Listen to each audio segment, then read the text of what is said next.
Hello and welcome to Obinna TV. So for now, it's 0 hour in America. Basically, Donald Trump is about to be sworn in as the next 47th American president. So what does this mean? Basically, this means he will have a new policy towards Africa. But first of all, basically, we saw Eric Latiff leaving Spice FM for Nation FM. So what does it mean? Basically, that the mainstream media has a lot to do in order to resuscitate its fortunes. Now you have urban Africans; they can listen to all sorts of they can listen. Urban Africans can listen to all sorts of content. They can stream music. They can go to they can stream music. They can basically they can even listen to podcasts. So maybe the future of radio is in commentating. Maybe talk radio needs to be encouraged in Kenya. So basically, you had Eric Latiff being the first one to be that is a situation room for our continuous talk show, and of course he did it so well that Spice FM was now listened to by a very progressive Kenyan. So basically now we are going to witness now, of course, maybe taking that content to Nation FM, and of course then it's going to be very much about that is Space FM, Nation FM being modeled after Space FM. Remember, it is Nation Media Group that attempted this back way in 2016, the likes of Jimmy Gazo, and I think they brought in some PhD holders, but then they didn't have a lot of content. So basically, that is why then they didn't follow through. They didn't follow through with their content on online, and that is with their content about a 24-hour talk radio. Basically, I think the music program, so it will be Eric Latiff competing with Jeff Koinange, and of course the other ratchet content on the other side, Maina Kageni and Mwalimu Kingangi. They're going to have basically they're going to have the relationships content. So on the deep issues of the day, I think Eric Latiff was the man to go on the deep issues of the day. But I think for now, there needs to be concerted efforts in order to analyze the deep issues of the day. So Eric Latiff is going to go, and so I think that's the future of radio. If radio wants to survive in Kenya, urban radio, if it wants to survive, it better go the way of talk radio. And then in America right now, Donald Trump is about to be sworn in for another term. That is, Donald Trump is about to be sworn in as the 47th president of the United States. So what does it mean for Kenya, for Africa, for the world? So basically, America is going to pursue a foreign policy of peace through strength. I think a lot of Africans like the Democrats, but I think it is Republicans that basically have had progressive policies towards Africa. But remember, Africa is really a footnote in America's foreign policy. That's just it. Africa is a footnote in America's foreign policy. So you can expect that there will not be that much of Africa saying. So basically, Africa, our Rutos, our Ramaphosas, our Tinubus, they are just a footnote in America's foreign policy. So I think that's why I would call that Africa needs a new deal. Africa needs a new deal. Africa needs to be at the forefront. We cannot just be an aid and humanitarian hotspot alone. Africa cannot be an aid and humanitarian hotspot alone. Africa needs to be the next gold rush after China. We need to be the next gold rush after China. When we are a footnote in America's foreign policy, China only loves us because of our minerals. And so Africa must neither lean to the West with their 600-year history of subjugation, nor must lean into Africa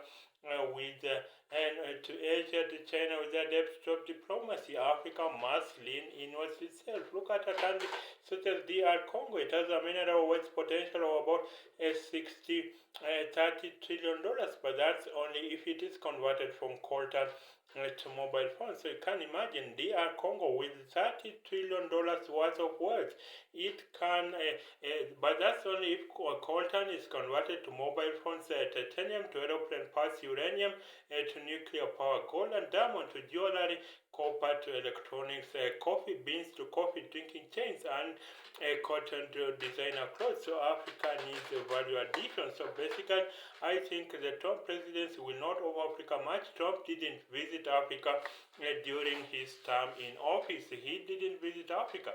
President Biden only visited Africa at the sunset of his presidency. So basically, Africa, we have to pull up our socks. We cannot be a footnote in America's foreign policy. We cannot be a footnote in America's foreign policy. That's why we need to pull ourselves up and ensure that we are indeed America is really, that Africa is really a very something you cannot wish away, and this is why continental unity is of the essence. Basically, continental unity is of the essence. Some African countries, according to the Mo Ibrahim, who founded Celtel, which later sold on to Zain and then to Airtel.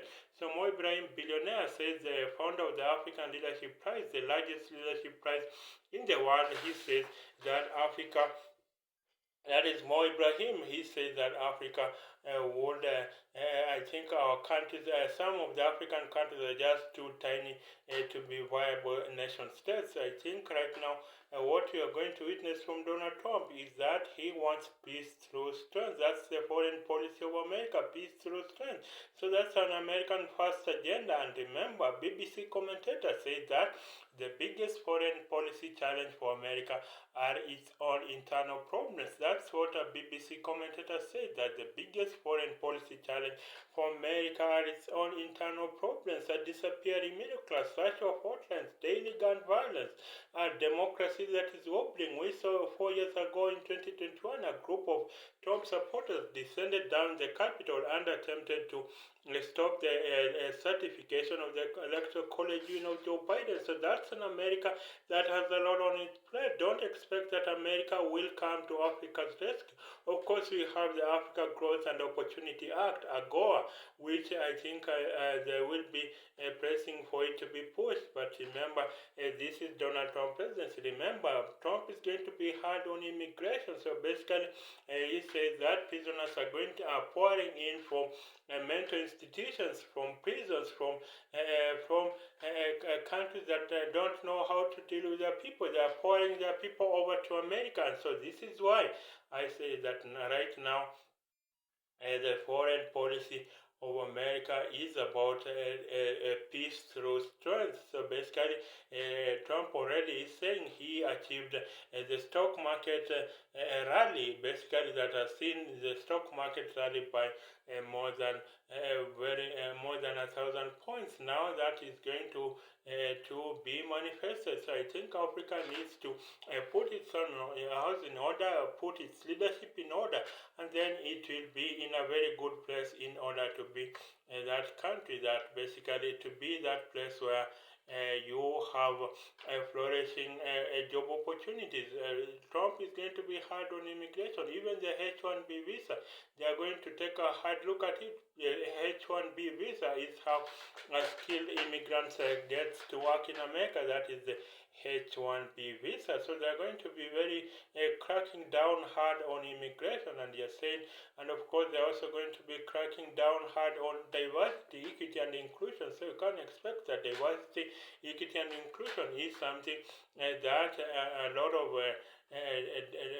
Trump supporters don't want that kind of a thing, because they say it is reverse discrimination against white Americans. So they say that is reverse discrimination against white Americans, that is DEI. So of course you have Donald Trump will cut off DEI programs when he assumes office. They will stop all the DEI programs. They say that is reverse the discrimination against white Americans, because remember, whereas America has been welcoming of immigrants from all over the world, whereas America has constantly been renewed by immigrants, but remember, it was purposely built to be a European satellite state. So that's, remember that America was purposely built to be a European satellite state in which white males, Anglo-Saxons, will call the shots. So basically that's just it. And I think that is why Then they have for this DEI thing very, very much diversity, but I think diversity can work well, but it should not be covert racism because it can also be covert racism.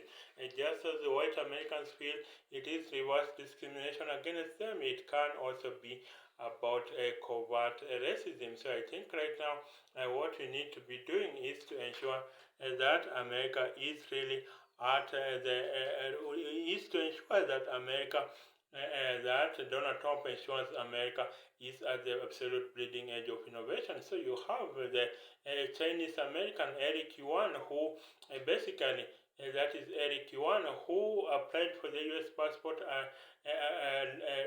failed to get the U.S. passport a record 7 times. He only got it at the 8th attempt. That is Eric Yuan, the founder of Zoom, which during the corona pandemic was the verb for video conferencing. So basically, Eric Yuan only got that at his 8th attempt. So that shows you how much his potential, his belief in the promise and potential of America was. So this is how we are going to see. We are going to see an America that is revamped. So you let me know on what you think of Donald Trump. Basically, let me know of what you think. What will be Trump's agenda for Africa, not just Africa, for Kenya, for Africa, and the world? Do you think it's going to be very much a peace through strength, or what do you think? So then quickly I will move over in ideas. Basically in ideas, what goes into a startup's valuation? What goes into a startup's valuation? You find that a startup has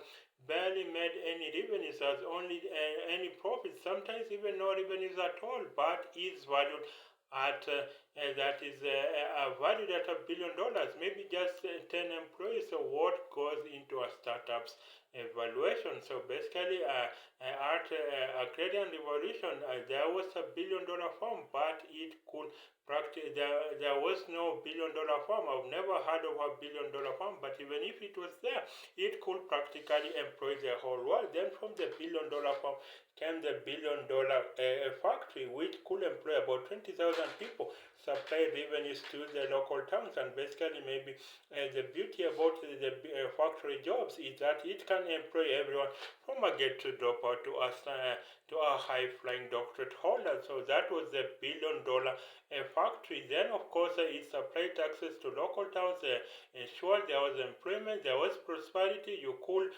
get a factory job and then rise through the ranks and even build a safe middle class standard of living. And then from the $1 billion factory, we came to the $1 billion software company, which employed just about 500, 600 people, all of them from uber private Ivy League or flagship state universities.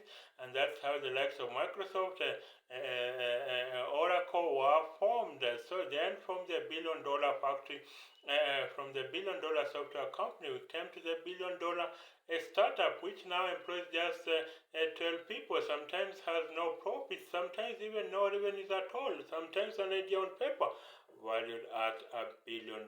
Then from there we will move over to owner manager, where basically it will be robots, machine learning, and basically it will be about just owner manager, factory of robots, basically, and nothing in between. Of course, it seems scary, it seems dystopian, but I think that is the age we are going into, the $1 billion machine learning company. So the $1 billion AI firm will be very much on a manager. But of course, they say just as the industrial revolution destroyed the millions of farming jobs, but again it created millions of new jobs in terms of engineers, accountants, teachers, professors, and of course it will, the AI revolution will create yet another set of jobs. So that's it for now.